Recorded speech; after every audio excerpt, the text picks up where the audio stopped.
Hello chess fans, this is Rick from Chess to Impress with coverage of round 9, the final round of the 2017 Sinquefield Cup. We had 3 leaders before the last round: Maxime Vachier-Lagrave, Levon Aronian and Vishwanathan Anand. Half a point behind were Magnus Carlsen and Sergei Karyakin. A very exciting scenario for the last round. In this video I will show you the game between Maxime Vachier-Lagrave and Jan Nepomniachtchi. Let's get into it. Vachier-Lagrave was white, Nepomniachtchi was black, played on the 11th of August 2017. e4, c5, knight f3, d6. We are in a Sicilian defense. d4, c takes, knight f6, knight c3, a6 the Najdorf, bishop e2 and e5. Knight f3, bishop e7, bishop g5, knight bd7, and Vachier-Lagrave played a4, grabbing space on the queen side, preventing b7, b5. Black castled, knight d2, knight c5, bishop takes f6, bishop takes f6, knight c4, and bishop e7. Protecting the pawn on d6, which was attacked twice and only defended once, so Nepomniachtchi is defending it again. a5, clamping down the a and b pawn from black. Rook b8, knight b6, knight d7, and knight c d5. White is now very nice control over the d5 square, an important square in this opening. Knight takes b6, knight takes b6, bishop e6, and bishop c4. With a simple idea of swapping the light squared bishops and end up with a strong knight on d5 against a bad dark squared bishop. Here an interesting pawn sacrifice for black would have been d5. And if white then takes, there is bishop f5. And then, for example, c3 and bishop c5. With active play for black and compensation for the pawn. But Nepomniachtchi did not play the pawn sacrifice. He played queen c7 instead. Queen d3, bishop d8. Nepomniachtchi opts for a passive and patient defense instead of that pawn sacrifice that I just showed. c3, queen c6, bishop d5, queen e8,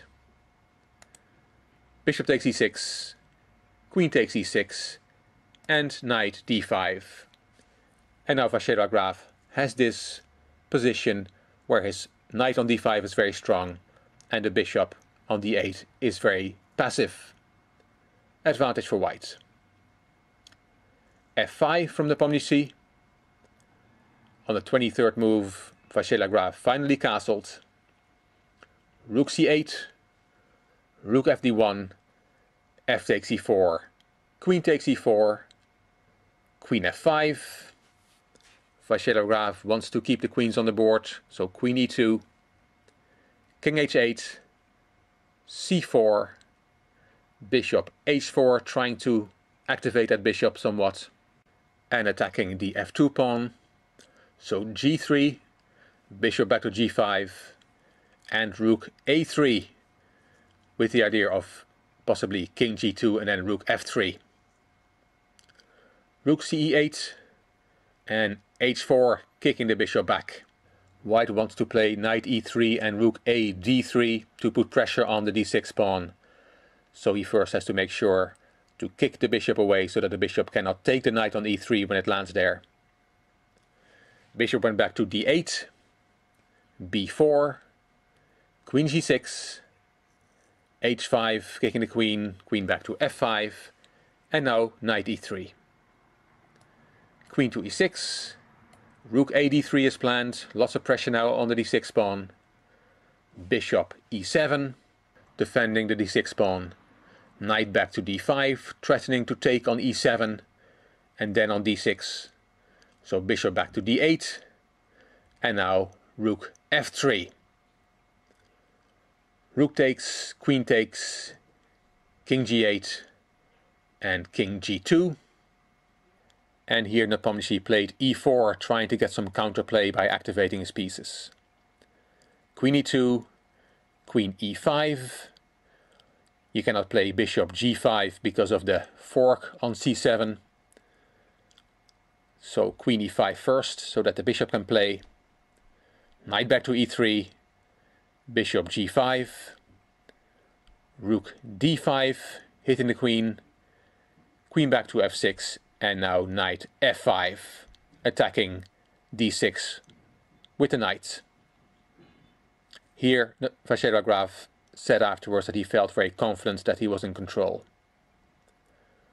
Rook e6, c5, very strong move. Coming to c4 with the queen, bringing Her Majesty into the attack. D takes c5, queen c4, queen f7, and Vasilij Graf took back the pawn with rook takes c5.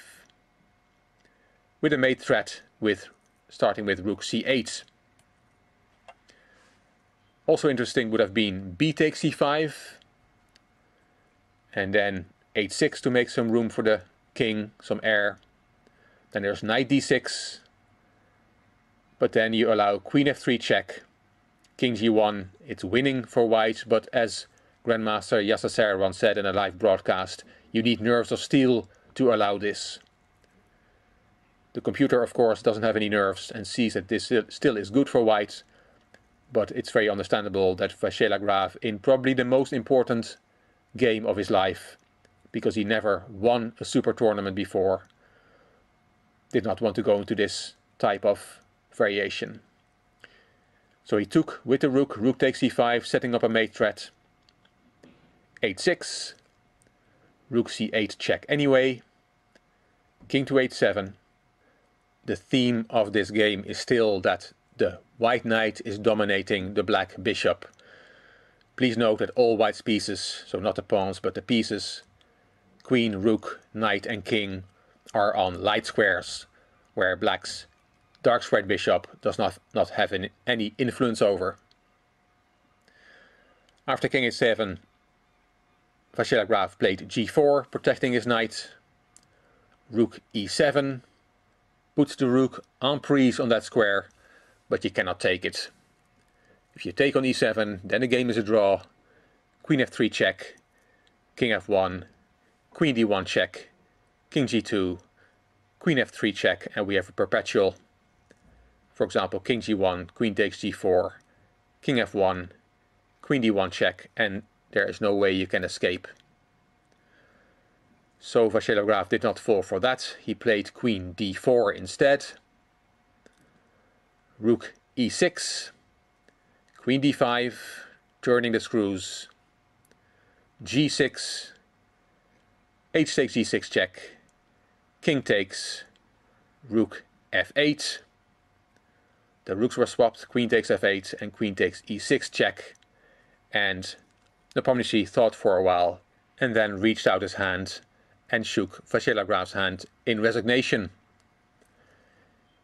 White is going to win the pawn on e4 and black has no counterplay. Nepomniachtchi did not want to play this any further. Please note that you cannot play queen f6 because there's a checkmate. There's two different checkmates. Queen g8 check, queen g7 only move, and queen takes g7 is checkmate. Another way after queen f6 is knight e7 check, king g7 and queen g8 checkmate. If black doesn't fall for that, then of course the e4 pawn will disappear off the board and white has a dominating position. The computer is on +5. Great win from Vasilij Graf. Anand had drawn his game at that time and the only game that was left was Carlsen against Aronian. If Aronian would have won, then there would have been a tiebreak. But Carlsen was a piece up and it looked unlikely, so Vasilij Graf could slowly start to celebrate his victory. The results of round 9, in the end Carlsen was able to win his game against Aronian. Nakamura and Karjakin played a draw. We saw Vasilij Graf against Nepomniachtchi. So against Anand was a draw, as I mentioned, and Svietler won his first game in the tournament by beating the luckless Caruana. The final standings: Maxime Vacher-Lagrave from France wins his first elite tournament, 6 out of 9 undefeated. Anand in his 40s is still a very strong force to be reckoned with. He ended half a point behind together with the world champion. Aronian lost his last game. Karjakin ended on a plus score as well. Svietler won his first game in round 9 to get to an even score. Caruana was -1. Nakamura, Nepomniachtchi and so we'll try to forget about this tournament very quickly. The excitement in St. Louis is not done yet. In a few days the St. Louis Rapid and Blitz tournament will start, with many of these players participating, not Magnus Carlsen, not Maxime Vacher-Lagrave, but with the return of the 13th world champion Garry Kasparov. It will be very exciting and I will be here on Chess to Impress to tell you about the event. Hope you enjoyed this video and the coverage of the 2017 Sinquefield Cup. If you did, please give the video a thumbs up. Please subscribe to the Chess to Impress channel. Please leave a comment, and if you like the video, it would be great if you could share it on social media by clicking the share button on YouTube. You also may want to check out my Chess to Progress channel. The link is in the description box, as well as a link to the playlist of Sinquefield 2017. This is Rick from Chess to Impress. Thank you for watching.